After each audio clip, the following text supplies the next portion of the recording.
Okay, so something I've been thinking about is, obviously, this actually goes back to what I was just saying about the three difficulties in applying principle. Obviously, the one step is understanding a principle, but then even in like what appears to be small day-to-day examples, applying a principle is so difficult. Like, look at these random examples I got, okay? A friend offers me to stay at his place for a week while I get organized because I moved cities. This actually happened. Is my character virtue enough? Is my character enough of a payment to let him, to have me stay at his, and my character is the payment? Or do I need to make a payment? Do I need to, like, if I'm exercising justice, does that mean I should, I don't know, bring them a gift, bring them chocolates, like the people who let me stay, bring them wine? Like, usually I go by feeling when it comes to these things, but Yeah. I'm trying to think in terms of principle, and there's no like, I can't think of a way to make this an objective calculation. And Um, I could give more examples, but maybe that's enough for now. Like, there's so many where I'm like, yeah, okay, typically I'll broadly understand, okay, I need to recognize this in some form, and then I'll just simply go by what I feel like. But there's no, it's definitely pure. That would be subjective. It's maybe within a principle, but it's subjective. There's no, okay, how do I apply this principle? I have no idea.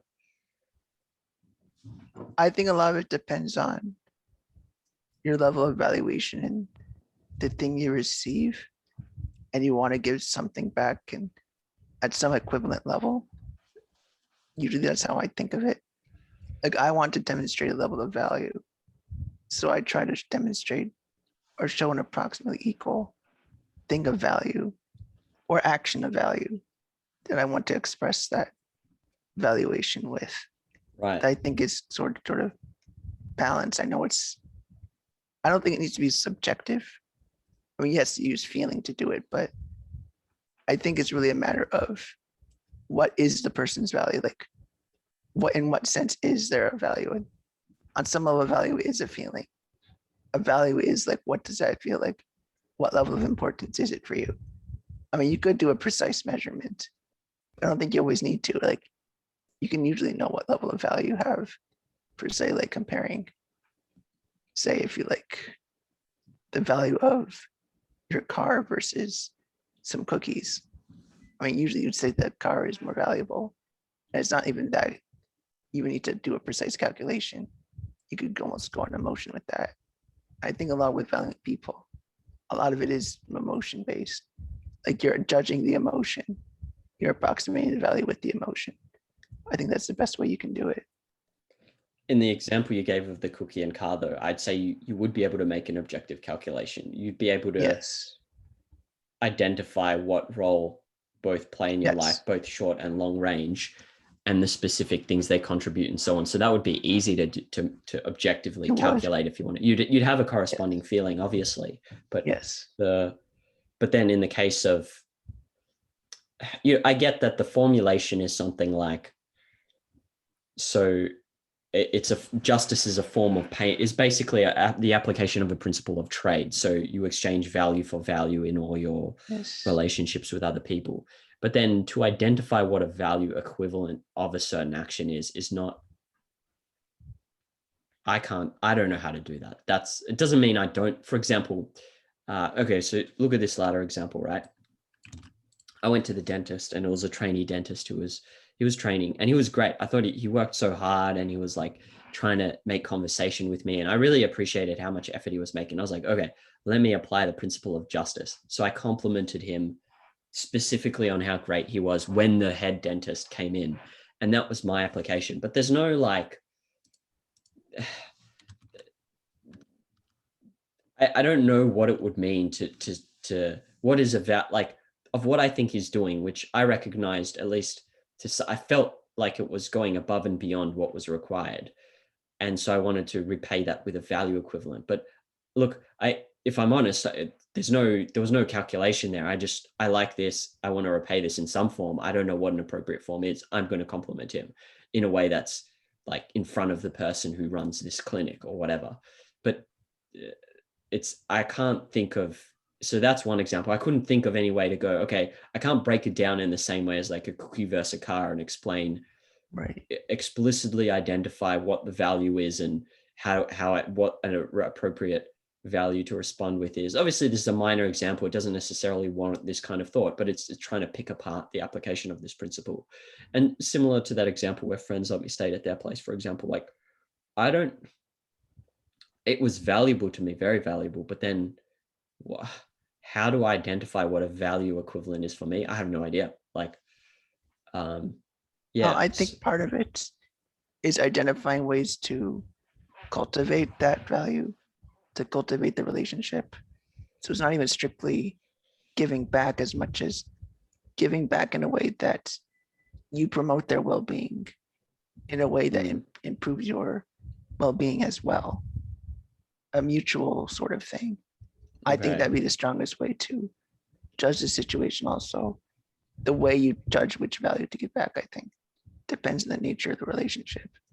Like, how important is this question for you? I'm just debating in my head, like what depth I want to go in answering this.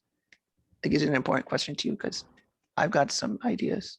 Okay, so I would say the first one is important, but I'd say more broadly, it's not that any one of these are extremely important, Right. like, but it's more so they're really good examples of how day to day you have opportunities to exercise a certain principle, but the application of that principle is not that clear. Like it's clear in a kind of low resolution way, but not in a way that is, okay, this is clearly objective. It's very much like, I'm definitely happy to go into this in depth because I think it's good to explore how you objectively apply a principle. Well, I'll need to get some passages from Aristotle because I really don't know anyone else that even gets into this very much. Oh, wow. Even thinking about the values of friends, like in a philosophical context, that's also accessible. So I'll get some passages for you that we can go over because I really don't know. It's a difficult topic because a lot of it's like personal examples. I think the easiest way maybe is to at least use some of its distinctions. I'm excited to read through Aristotle as well soon. So, okay, cool. So we should skip over this one for now. Yeah, we can come back to another time. Okay, I might write about it too and see what I'll put it out into the universe and see what the universe returns to me. Okay. So I was thinking more about principles, and I reduced. So there's a few things I'm not clear on, but what I've done is try and reduce my confusion down to a few sub problems, like narrow questions that might get me closer to, just like in that thread where I asked about the benevolent universe premise in writing and then having people respond, I kind of refined what I was actually trying to ask. And so similar to here, I've reduced down my confusion of principles into a few questions, which we can go through. So the first is, if someone says a generalization is the only thing that prompts you to action, do you think that you're implicitly saying both, that can be both a thought and an emotion, since in some sense an emotion is a generalization, right? In this context, yes. Okay. I think so. And do you think when he says that principles are fed to you through the automatized material of your is fed to you through the automatized subconscious material, it's not that you're saying, it's almost overcomplicating it if I say principles are fed to you through automatized subconscious material.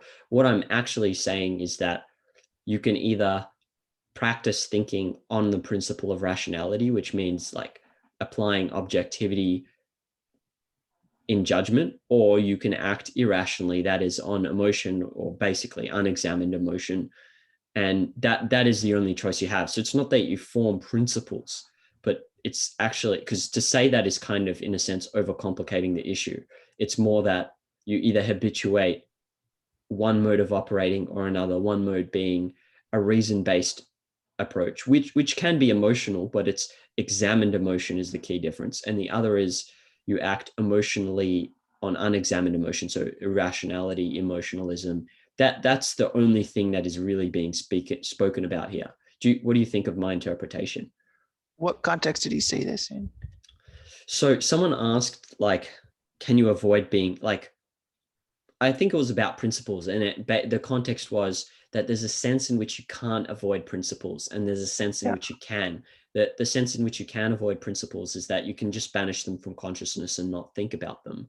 But the sense in which you can't is that based on your nature as a conceptual being and the fact that you need generalizations, thought, and principles to function, you can't avoid them, meaning principles. And so my whole confusion was like, well, does that mean like, okay, I'll suddenly integrate a principle of nihilism or dishonesty, and then, but I'll be productive. And like, so there's all these random principles that my subconscious is taking in and making me act on, which could then be, I could see how you might say, all right, well, if you start taking in all these random different principles, not one principle, but all these different random ones, that would be principles are fed to you through your subconscious. But then I was like, I don't see how that makes sense. And I was wondering if this whole discussion, which when you think about it in terms of principles, plural, fed to you through your subconscious, it overcomplicates it when it's actually the whole discussion really just reduces to either you habituate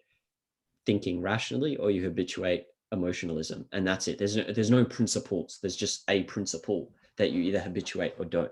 What do you think I'm uh, oversimplifying it, or would that be accurate for me to say that the whole discussion is an overcomplication if I think I about it in terms of plural principles? I don't think it's overcomplicating, but I don't think I agree with Peikoff. At least not the way I think he means it. I don't like how he's saying principles are fed to man. Like, it seems like that'd be something else because principles are abstract in nature, and you have to form them like well, not necessarily like a concept, but they are abstractions, and you can only create them in a deliberate, conscious sense. It doesn't occur subconsciously, I don't think. I mean, you could maybe get your reactions subconsciously, but I would rather call those like emotional abstractions, or I might call those sense of life reactions, or something to that effect. Like those are fed to you in automatic. But what I call those principles, not really implicitly, maybe I could call them implicit principles, or I could call them like, I could just call that sense of life. Your sense of life is fed to you automatically through your subconscious. And all that subconscious material is the sense of life you have, whatever it might be. I think that's often an unexamined part of objectivism, is the nature of sense of life. I think that is not given enough credit as part of Rand's philosophy, like, or at least is kind of just like left to the side. I think that would need to be integrated with whatever Rand said about emotional abstractions and sense of life. Because to me, this is just, when you say subconscious, usually Rand would mean something emotional or intuitive, something that's not deliberately chosen, something that's like you could be aware of it, but you're not. It's just kind of there automatically. You don't need to pay attention. It's just occurring automatically. So when we're talking about that kind of subconscious, I don't think we could say there are principles there. Rather, they're just like kind of like your automatic reaction to the world around you, whether it's intuition or emotion. In Philosophy Who Needs It, she gives the example of philosophical catchphrases serving as rationalizations. So, for example, what's an example from that essay? What's true for you isn't true for me. Yeah. And there's a sense, like, there's a certain context in which that makes sense. Like, for example, I like baked eggplants. You hate baked eggplants. Like, what's true for you isn't true for me. In that context, Yeah. that phrase has application. But then if you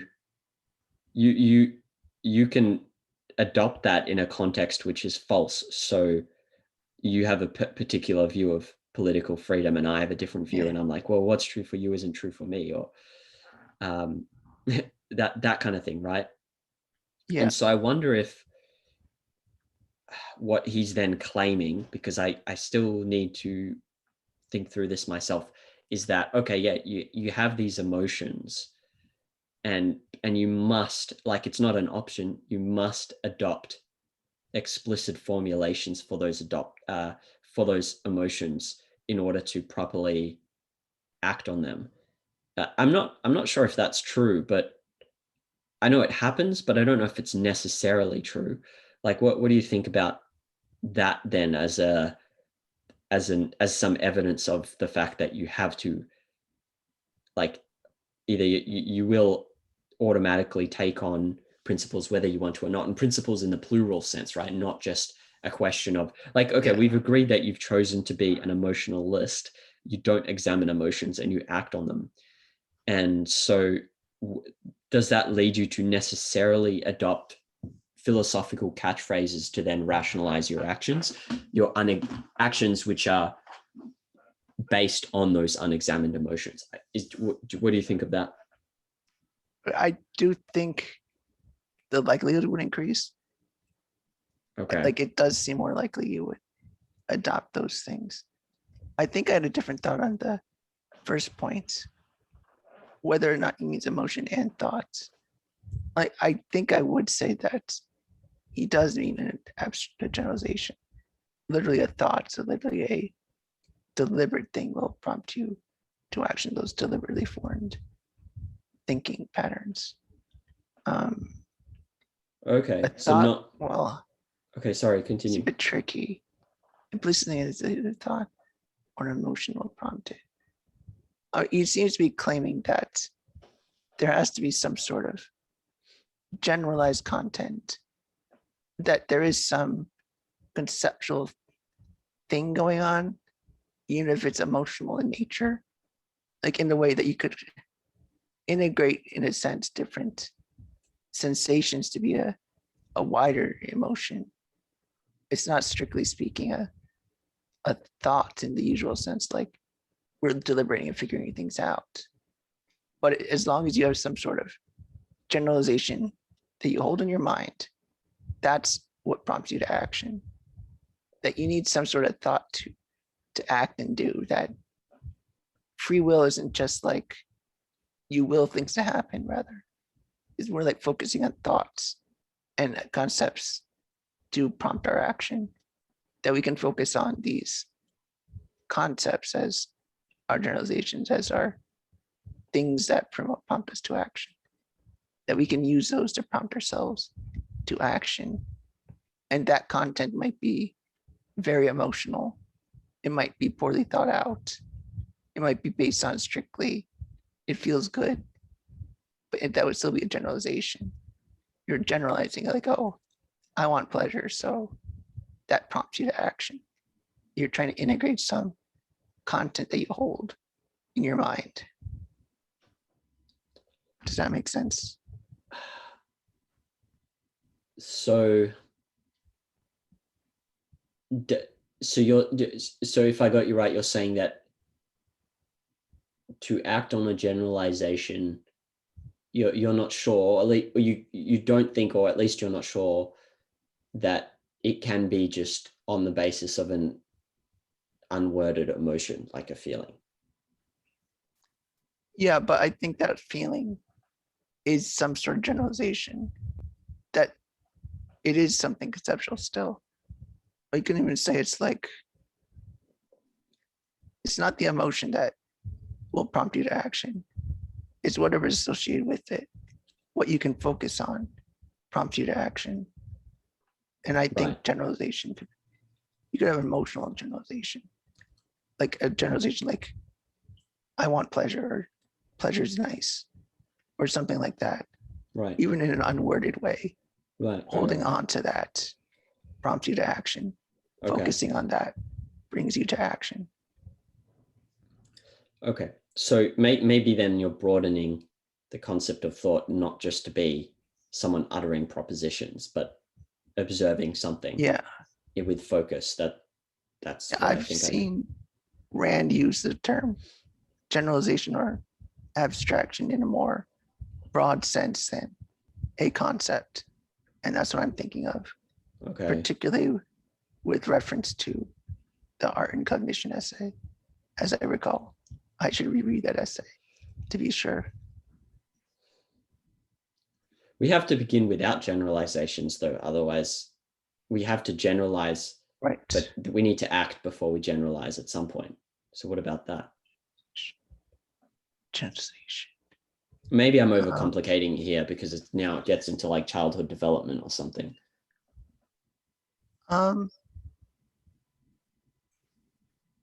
Yeah, that's, I'm trying to think with that. I might be overcomplicating it.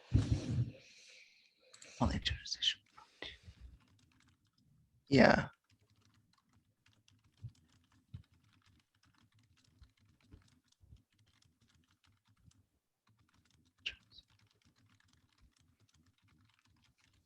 Okay.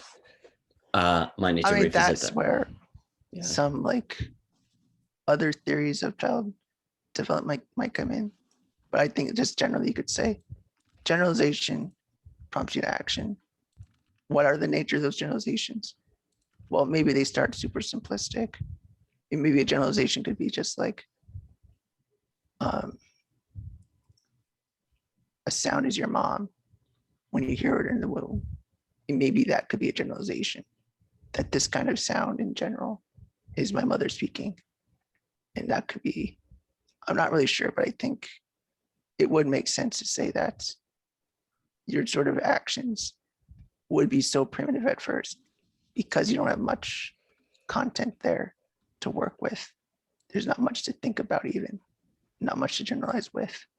And that's why it might seem like children are so stupid, because they need the material, they need the content to think about before they prompt even more actions.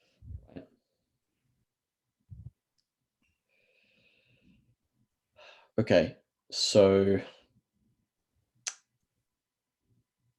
let's go to this next part. What do you think of this? So is there really much difference between, so part of his argument was the reason why you can't escape principles is because of the nature of your conceptual faculty.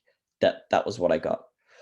But then I was thinking about this process of being automatically fed material from my subconscious, like, and that process is, as far as I can tell, one of association, meaning, like I can walk through the street and I'll see a color or a thing and it'll remind me of memory of the past. It's not necessarily logically related, but it's an association. There's some similarity either in a feeling, a smell, a color, some attribute that's related. And that's how my mind works. It gives me these associations, and then I can, if I want to later, logically identify connections. But is there really any, so that's how I understand the subconscious, in the integrating mechanism of my subconscious. That's, I think, the way she words it and the way he words it, the integrating mechanism of the subconscious.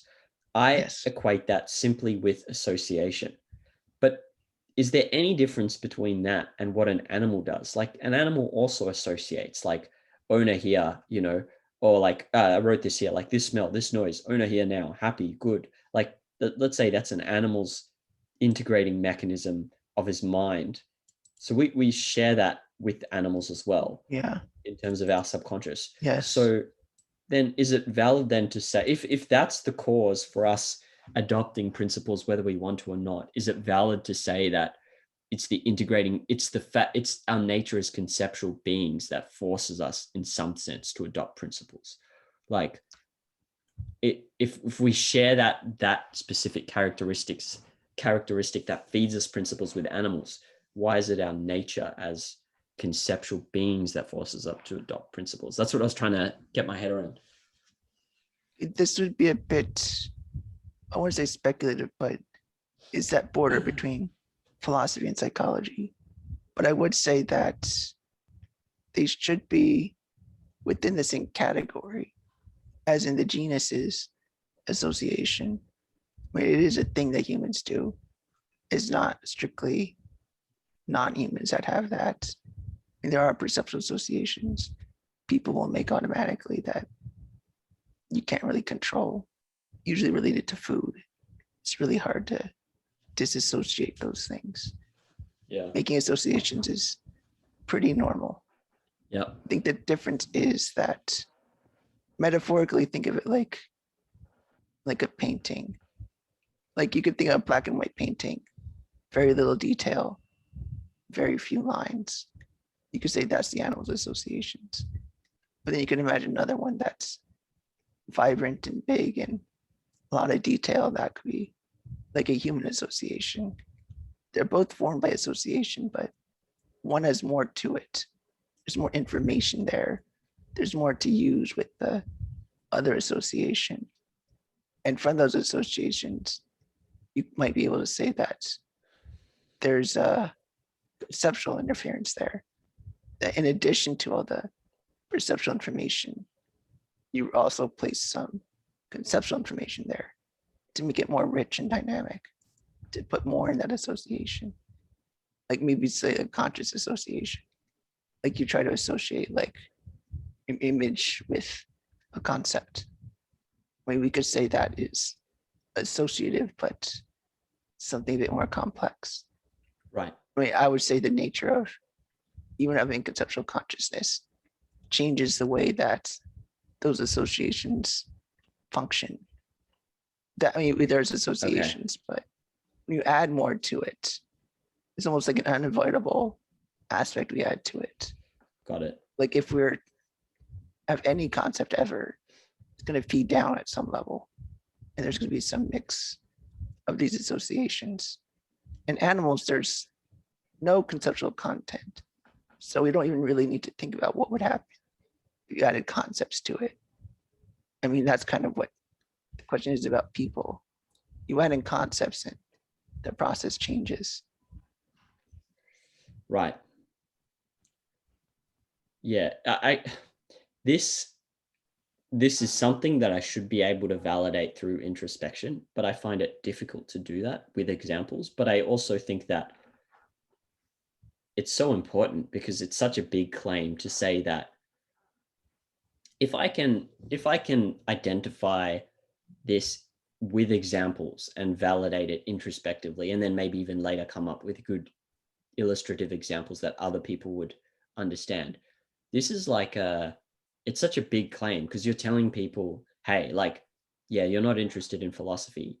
Well, and you're telling this to yourself, especially on a very convincing level. You're saying you're not interested in philosophy, but philosophy is interested in you. You have no choice about this.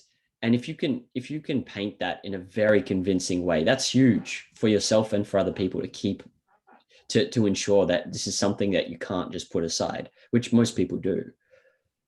But yeah, anyway, that's my interest in it. Yeah, I think it's a difficult question. I don't think Peacock answered it sufficiently. I think there's a lot more to say. Right. And I'm not convinced I'm by not, his reasoning. I'm not yet. Or I'm not, at least I can say I'm not fully following this. So, but I'll come back to it. I was trying to, the reason for all these questions was trying to break down, like I said, my confusion into lots of little sub questions. But we can, is there anything else you want to talk about? My way of answering it, I think, is I don't know if philosophy can answer that. I feel like that gets into really psychology. And because I feel like the only way I can answer it is some advanced scientific method. Right. Well, I don't want to say advanced, but I really feel like I can. Philosophy can say that I use principles and the behavior can be automatized. But is the nature of, by nature, you must always act on principle every second? I think the only way to explain that would be like how association develops. And that gets into a scientific question. Got it. Okay. Yeah, we'll go on.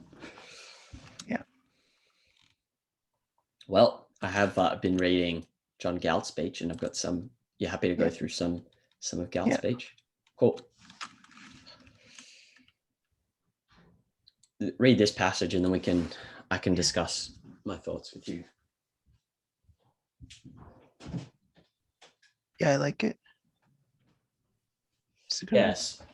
So do you think my understanding of that is correct? It's such a bizarre state to be in. So you're philosophically driven, like your rationalizations, let's say, amount to death. But at the same time, you fear death. And so in terms, like, it's like how can I think of this? In the long range, you're moving towards it. But in the short range, because you still have that, I don't want to say survival instinct, but that was the word that came to mind. But you do have that because it's like, it's inbuilt into your subconscious, maybe from childhood. So in the short range, you're avoiding death. And so you get this really bizarre behavior where long range, you're driven by death, short range, you avoid it. And it's because you're afraid of death, but you're driven by death. What thoughts on that? I think that is the nature of living a contradiction. I mean, that's why it is so portrayed as such a negative thing, because it's existing in a inconsistent state. You don't really know what you are. Right. You couldn't know what you are. It's like trying to get at the answer, but confusing yourself and not getting anywhere. Like, it seems like acting in this short-term way seems right, but on some level it's also like a fear of death, that you're just trying to get by in what seems correct, but then you end up not even thinking in terms of life. You think in terms of merely avoiding death, and it just becomes this mess that you're not living life as a nature, as a living organism, as a living human. You're not living by that nature anymore. You're like living by something else, and it's contradictory or non-essential or something apart from your nature of what you're supposed, what your natural functioning, or what it is to be human. You're like, you couldn't operate normally. So yeah, it just ends up being whatever mess in you can think of. A mess implies complexity. Would you say that is the reason why, or that explains maybe why evil is so hard to identify? Because it's contradictory in that there's elements of, a person that want to live and survive, and then there's elements of him that are self-destructive and maybe destructive towards others. And so in looking out in the world and observing the person's concrete act, it's much, and let's say most people are mixed in some sense. It's very hard to, like, I don't know anyone who's like explicitly philosophical and also embodying those principles. And do you think that's part of what makes it so difficult to identify, is when someone is unprincipled? They're not unprincipled on principle. They're unprincipled in a very inconsistent way. And so when you look out into the world, you just see this overwhelming complexity of behavior that is hard to subsume under any given principle. It's complex because it's almost random. It's complex because there's no consistent or principled, intelligible nature to it, because it's kind of just like changing the moment, like as if Hume were totally true about everything he said, that there's no consistency between moment to moment. You can't induce some sort of principle behind it, or if you attempt to, it's confusing because of the contradictions. To the extent that there are contradictions, it'll be confusing. And I think within objectivism, evil is usually thought of as confusing and contradictory and almost senseless, because it's filled with contradictions. You don't make sense of it. It's not even thinking. And so it ends up messy in the sense that there is no guidance to the behavior. Like, not even associations can do the job, because that's even throwing out part of the nature of man. Be like a dog, like chopping off their nose, I think would significantly affect their functioning at all.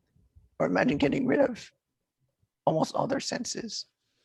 It's like getting rid of your mind is like getting rid of most of your senses. It would like significantly distort, confuse, and ruin your behavior. It'd be hard to act consistently anymore Well, if you remove some. it's Go ahead. it's the point is in what you said. You can't get rid of a mind. To get rid of a mind is for someone Yeah. to be dead, and so that Yes. you can only inconsistently not be mindful, if you want to put it that way. Yes. I think that's right. Okay. There was a passage where she said that there's a point that one reaches where so I think the context was actually one of self-esteem and what self-esteem is, that you're fit for existence, something like that. Maybe it's in here, and so I will discuss it later. Let me just check if I did.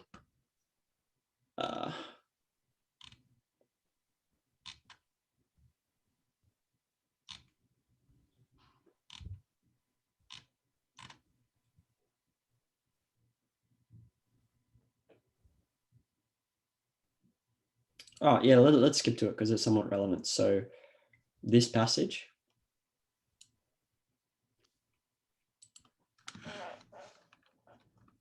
I'll see if I can find the other quote.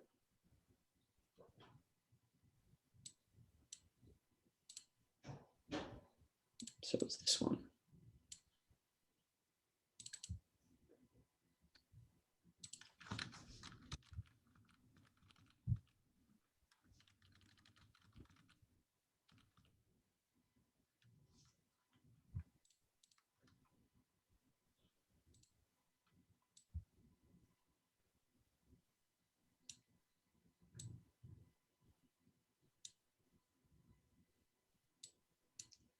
All right, I'm going to paste it below.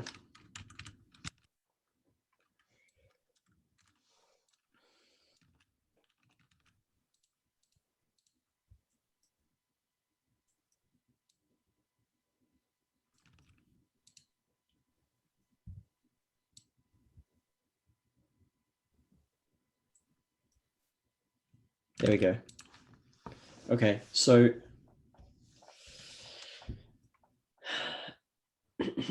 I was curious about exploring this actually. Like I was trying to identify to myself, like, what does it mean to, I realize that there's a desperate need for self-esteem. Like you want to know that your life is good and that you're able to this, but when you speak about it very broadly, it's easy to lose sight of what it is you're referring to. You basically want to know that you're living well in some sense. Like people want to know that on some level. Yeah. And so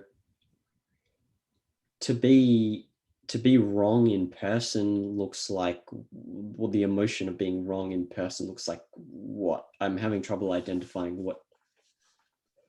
what that would actually amount to. Depression. I was guessing. Yeah, I'm just like, I mean, that's what depression generally is. Even clinically, you would describe it that way. maybe existential angst, actually. That too. But even people who are that way, that's still depression. I still think.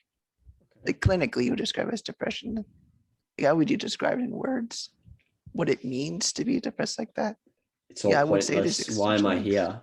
Why am I here? Yeah. What difference does it make if I wear this shoe or that shoe? I Yeah. heard an interview with someone who was like it was a snapshot of a therapy session, and that's what the girl said. Yes. Okay. I think that's like how you would describe it, and what it would be described like clinically it would be depression. I mean, that is like, you can see the biological consequence, like bad sleeping habits, less desire to eat, weight loss, all sorts of things that are inconsistent with your survival. Okay. Even if you're in a industrial context, like a modern context, these things are still happening. Like you lose that. When you lose self-esteem, you really do lose that purpose to live. You just Right. don't care. It's not a will to die. It's just Oh, not caring. let me see if I can find.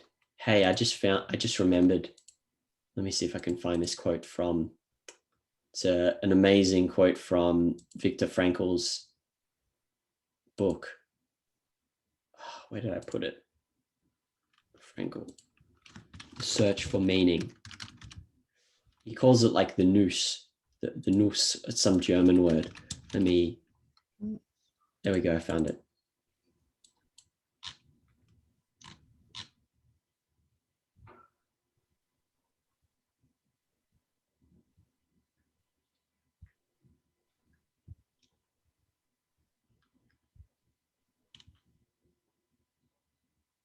No, he calls it the existential vacuum. Hmm.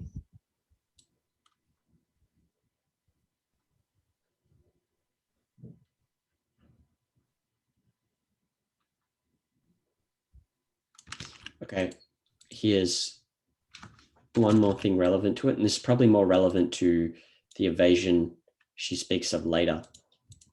And I'll see if there's something else, because there was this amazing passage where he spoke about man losing his meaning orientation and how he witnessed that in the concentration camps. And what that amounted to was like, so you typically trade cigarettes in the concentration camps, but Yeah.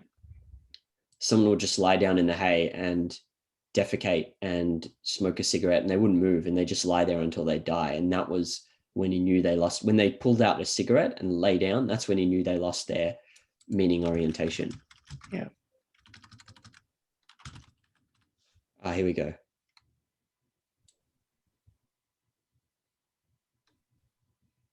I think it's there.